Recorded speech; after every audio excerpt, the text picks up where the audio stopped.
Asante. Mungu amebariki.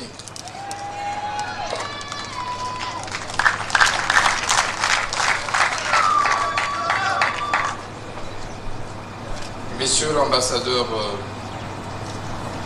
de la Suède en République démocratique du Congo, Monsieur le représentant du pays du PNUD, honorable président de l'Assemblée provinciale du Tanganyika, Monsieur le gouverneur de la province du Tanganyika, honorables députés provinciaux, Messieurs le ministre provinciaux, Monsieur le représentant du Conseil supérieur de la magistrature, Monsieur le premier président de la Cour d'appel ici représenté, Monsieur le procureur général près la Cour d'appel de Kalemi, dans la province de Tanganyika, Mesdames et Messieurs, distingués invités en vos titres et qualités respectives.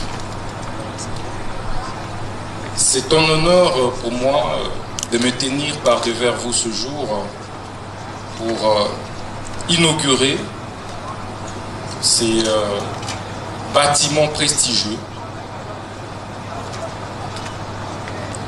du Palais de Justice de la province de Tanganyika. Ce palais qui est financé par le Royaume de Suède, mais dont les travaux ont été suivis plutôt par le PNUD, mais réalisés par un entrepreneur congolais. C'est impressionnant de voir la qualité du bâtiment, mais également le coût que cela a représenté pour sa construction. Je tenais, au nom de son Excellence Monsieur le Président de la République, chef de l'État et magistrat suprême, au nom de son Excellence Madame la Première Ministre, chef du gouvernement, vous témoigner de la profonde gratitude du gouvernement congolais, vous témoigner de ses sincères remerciements pour l'édification de cette grande œuvre qui restera à jamais dans notre histoire judiciaire congolaise. Mais également vous rassurer de l'accompagnement sans faille du gouvernement congolais pour la suite de projets de construction des infrastructures, mais également d'appui à la réforme de notre système judiciaire. Je vais également vous demander de ne pas vous arrêter là. C'est de poursuivre l'implémentation du même type de projet partout ailleurs sur l'ensemble du pays. Déjà, j'ai reçu les instructions du magistrat suprême pour implémenter le même type de construction dans 3 provinces. Et c'est sur financement du gouvernement. À savoir la province du Kassa oriental, la province de Lomami, mais également la province du Sankourou. Je voudrais ici également solliciter votre accompagnement technique pour doter les autres provinces qui restent encore des infrastructures judiciaires de ce type. C'est ici également les lieux d'inviter les magistrats du haut de la province de Tanganyika à bien tenir cet ouvrage, à bien l'entretenir, pour éviter les fissures, pour éviter qu'il soit délabré dans les jours, dans les semaines, dans les mois qui suivent. le gouvernement, par l'entremise du PNUD et la coopération avec la Suède, vous a construit cet édifice.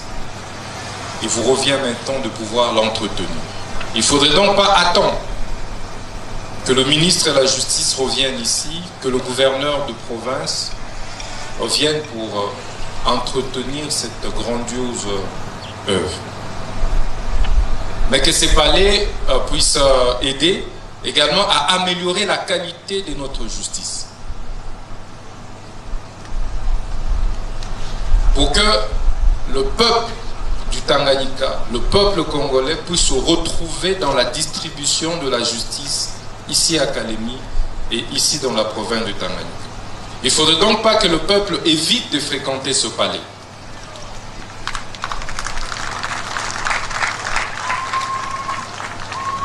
Ça doit être un palais qui rassure les justiciables, parce qu'il est construit pour les justiciables. Et cela dépendra de votre attitude, dépendra de votre comportement au quotidien. Dans chaque acte que vous poserez, vous devriez vous rassurer que cela conforte les attentes de la population. Ce palais doit donc constituer l'abri pour ceux dont les familles n'ont pas de nom, comme on dit.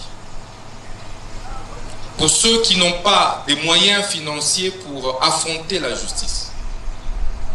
Ce palais devait être l'abri pour les plus faibles et non que pour les forts.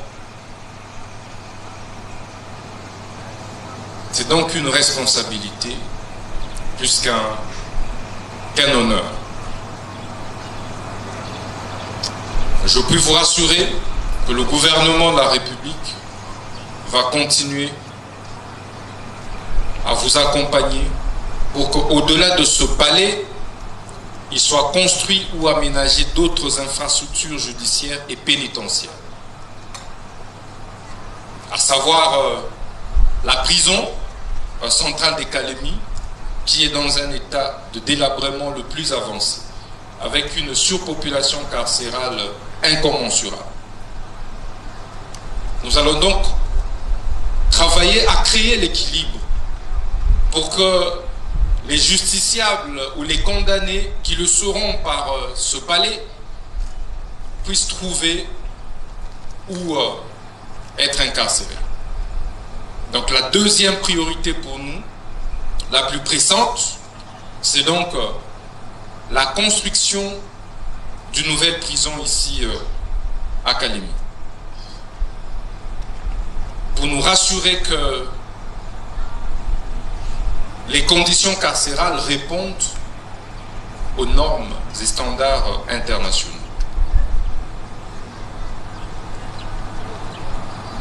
Distingués invités, je tiens sincèrement à vous remercier pour cette grandiose œuvre. Je tiens sincèrement à vous rassurer en même temps de la disponibilité du gouvernement à pouvoir continuer à accompagner le PNUD ainsi que le Royaume de Suède. Je vous remercie pour l'attention que vous avez accordée à notre petit mot. Nous allons nous revoir bientôt pour la visite de la prison et d'autres sites qui nécessitent impérativement une autre coopération avec le Royaume de Suède ainsi que l'accompagnement du PNUD. Je vous remercie, que Dieu vous bénisse. Merci beaucoup. Excellence, Monsieur le ministre d'État, nous allons vous prier de garder presque la même position le temps que les chefs de corps, qui sera coiffé par son Excellence, Monsieur le gouverneur de province, vous rejoignent pour la coupure du ruban symbolique.